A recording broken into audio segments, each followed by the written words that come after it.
Hola, ¿qué tal, chicos? Bienvenidos a una nueva entrevista aquí en el Planeta. Estamos con Will y con Guy. Ellos son de Coldplay. How are you guys? How do you feel being back here in Peru? Oh, we're thrilled to be back. It's amazing.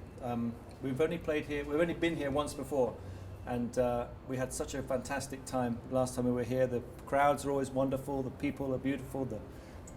It's a bit darker and cooler than we were expecting. The weather's not so nice, but I think it'll be good for the lights, good for everything. That's going to be good for the show. How did the fans welcome you this time? In that usual amazing Peruvian way of kind of waiting outside the hotel. Wow. singing all night, throughout the night. But they did let you sleep, right? Yeah, a little bit. But that's Okay. great. What an amazing thing to be sung to sleep by your fans. It's beautiful. Wow.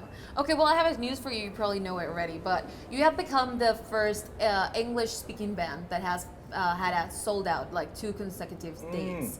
And well, Wow. in Argentina, you have like 10 shows, and you broke a record for the most selling tickets in history. Wow. So, do you feel there's a special connection in your Latin American community?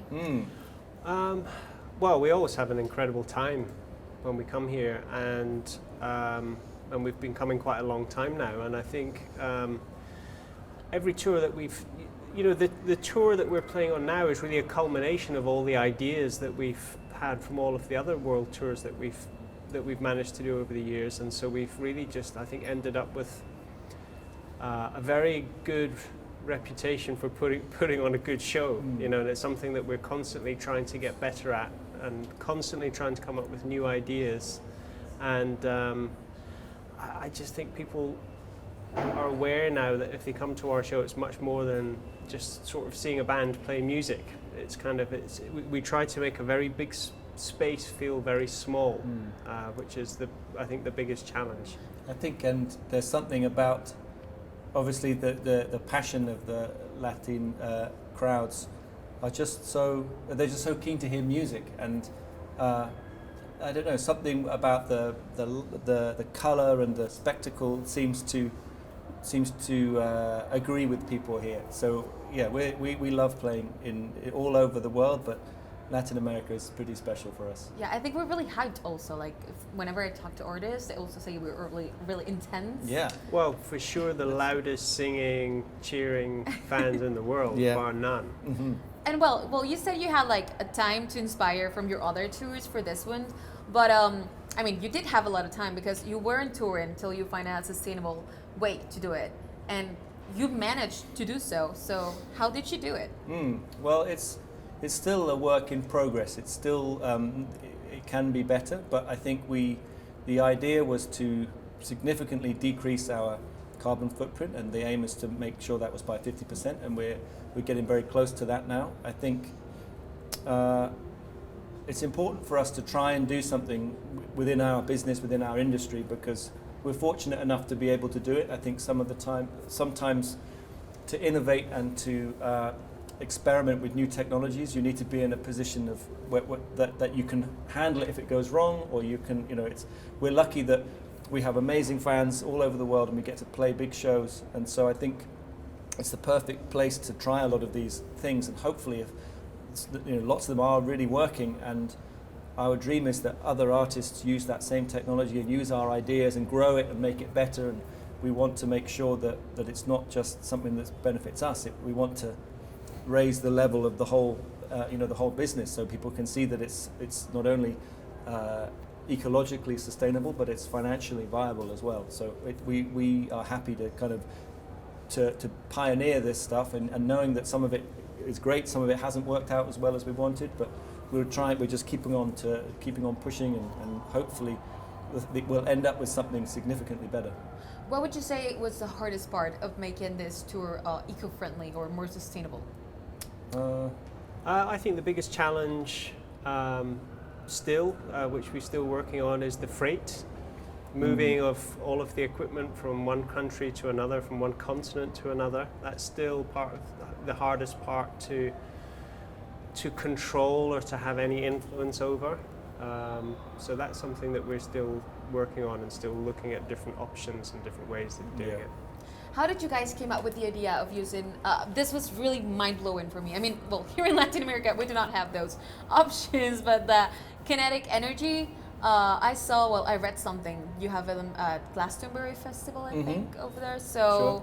well, who came up with the idea of involving that one? Because I haven't seen it in many shows, actually, Sure. worldwide. Well, go on, Matthew. I think it's one of the things that we're trying to do is explore different technologies that exist but which are perhaps not being used commercially. So we have these kind of 2 round floors where people can jump up and down, to the music, and the weight of them helps generate some electricity. It's not a huge amount of electricity in relation to how much that we use, but I think the point we're trying to make is to try and demonstrate that there are certain things available which could be used in different applications. Yeah. And I think it's amazing that you guys are doing it specifically because your tour, it's actually viral on TikTok, and this actually helps to like spread the word about these options for other artists that maybe weren't aware of it. Yeah. But well, going to you as a band, what would you say is the secret for being together more than 20 years?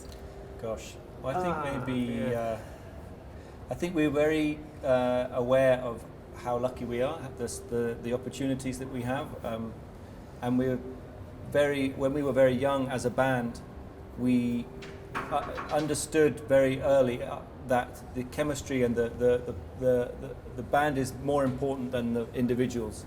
So I think we just have worked out a way to make sure that we're all happy, that we're all feeling listened to, and that we're all, it's sort of a democratic process. And really, we're the way that I think we're unique, perhaps, in that the 4 of us all really enjoy the roles that we do. We don't really want to be doing anything else. I think quite a lot of bands, maybe there's secretly one of the other members wants to be the singer, and in our band, none of us want to be the singer apart from Chris, who really loves singing. So we're lucky. We're all very happy in our roles, and we look after each other, and there's not much more to it than that. Is it true that you guys are going to stop making music by 2025? Well, it's definitely, we have a plan mapped out. Plans historically have changed. But at the moment we've mapped out the next few years, and it seems to be a good plan, and it seems to make sense. So I guess the question is there any real point in just keep on making more and more records? And I suppose we've been coming to a conclusion that maybe there isn't, But I think we might always play some shows or something like that. But at the moment, we've made a bit of a roadmap as to what we're going to do in the studio. I think it's the most interesting thing is about how people listen to music these days, and I think maybe when Chris mentioned that, I think the idea of making more albums, album after album after album, I think that might be something that doesn't last, in terms of the way people listen to music. And we've seen the albums getting shorter and shorter and shorter, and then now we're kind of narrowing down to TikToks, which are 15 seconds. It's amazing, people, the amount of music you can hear and listen to.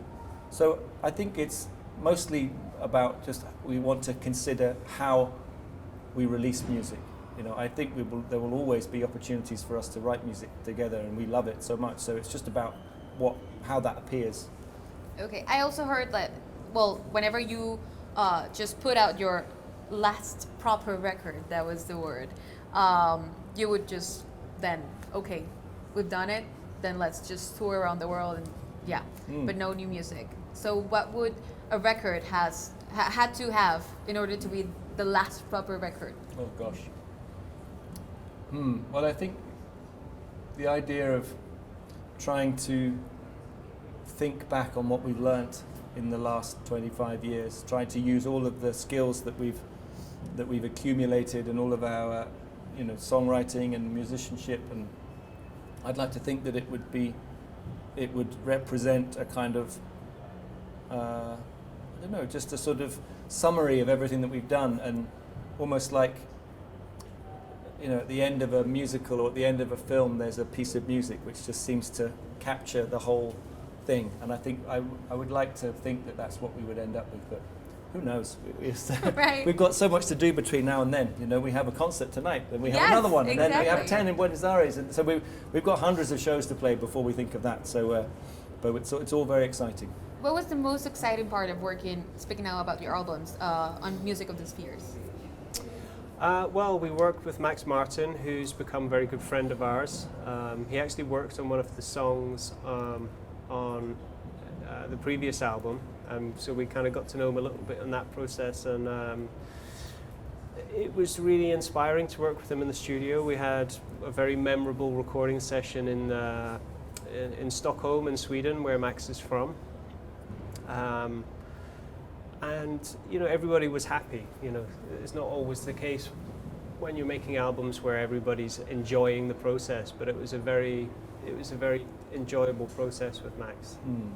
And well, that's one thing we do get, us as an audience, we do get it from the songs. Like we and the teamwork you've made, not only for the album, but for the tour and for everything coming together so good.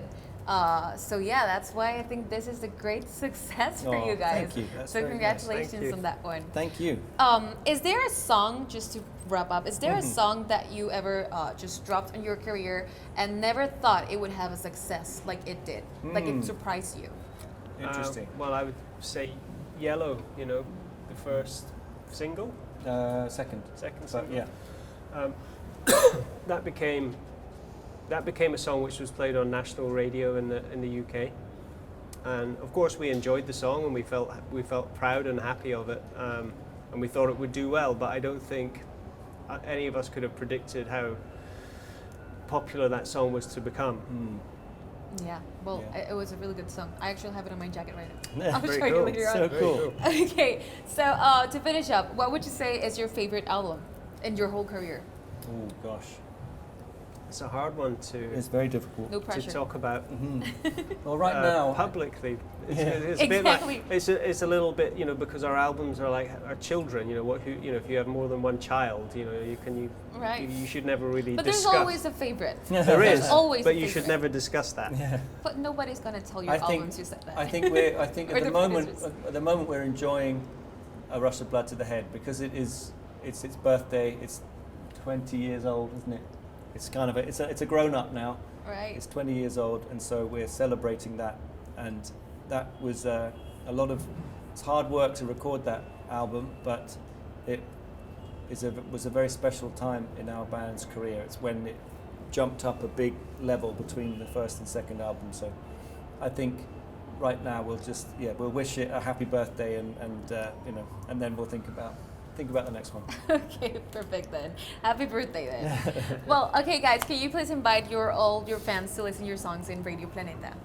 Planeta. it's Radio called. Planeta. Sure yeah. thing, no problem. Into this one. Okay. Hi everybody. Do you want to do you go first? Go on. The usual. Yes.